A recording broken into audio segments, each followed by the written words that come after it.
The mineral-rich east of the Democratic Republic of Congo has been dogged by conflict for more than 30 years since the 1994 Rwanda genocide.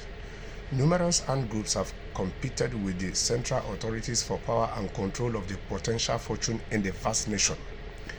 The instability has sucked into the neighboring countries to devastating effect, notoriously in the 1990s when two huge conflicts duped Africa's world wars resulted to the deaths of millions of people. What is happening in Goma? After a rapid advance in the region, fighters from the M23 rebel group have entered Goma, a major city of more than 1 million people in the east of DR Congo. Sitting on the border with Rwanda and the shores of Lake Kivu, it is vital trading and transport hub that is within reach of mining towns supplying metals and minerals in high demand such as gold, tin, and cotton, which is a key component of mobile phones and batteries for electric cars. So now you understand why the M23 rebels are doing what they are doing, even though it is not completely justifiable because people are losing their lives.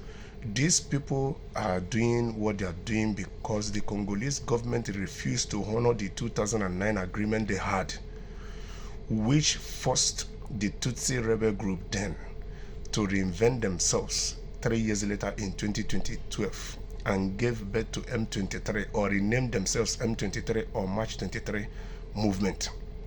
They are doing this because the Congolese government refused to reintegrate the Tutsi rebels into the Congolese army. They are doing this because the Congolese army refused to integrate them. The Congolese government refused to distribute their resources evenly. So they now think that it is their right to now defend themselves, the Tutsi minority and other minority groups, and to protect them from the Hutu rebels who ran away from Rwanda after the 1994 genocide. The rebels say they now control the city, but the Congolese government say its troops still hold some key locations. So you see why they are holding this strategic mineral wealth cities is because they are having control of it, because they feel it is their birthright to have their own share of the natural minerals they are endowed with, since they are being marginalized by the Congolese government. The M23 are led by ethnic Tutsis who say they need to take up arms to protect the rights of the minority group. You see, they say that several previous deals to end the fighting have not been respected. They take their name from a peace agreement that was signed on March 23, 2009. Shortly after its creation in 2012, the M23 rapidly gained territory and seized Goma, as that were met with international opprobrium and accusations of war crimes and human rights violations. But in 2021, the group took up arms again, saying the promises had been broken. So the problem here is the Congolese government has to be held accountable for failing to honor the agreement they had in 2009, because that is what caused this Tutsi rebel group to reinvent themselves, that made them to pick up arms in 2012, and many peace deals has been brokered, of which has not been honored. And that is why you see that things are seriously getting out of hand now.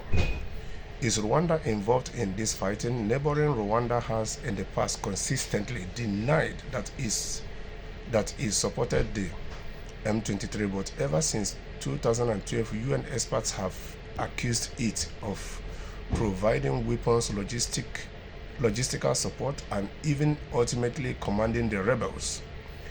DR Congo's government, as well as US and France, have also identified Rwanda as backing the group. Last year, a UN expert report said that up to 4,000 Rwanda troops were fighting alongside the M23. You see, at this point in time, this is not the time to point accusing fingers or accuse this person. At this point in time, what we should all be focused on is how to find a solution, how to resolve this issue amicably once and for all before it escalates into regional conflict or regional war, which is not going to be funny. And for the sake of Congolese people have right to live in a peaceful country without having to always pack their bags or pick any of their belongings to run helter-skelter to run to safety.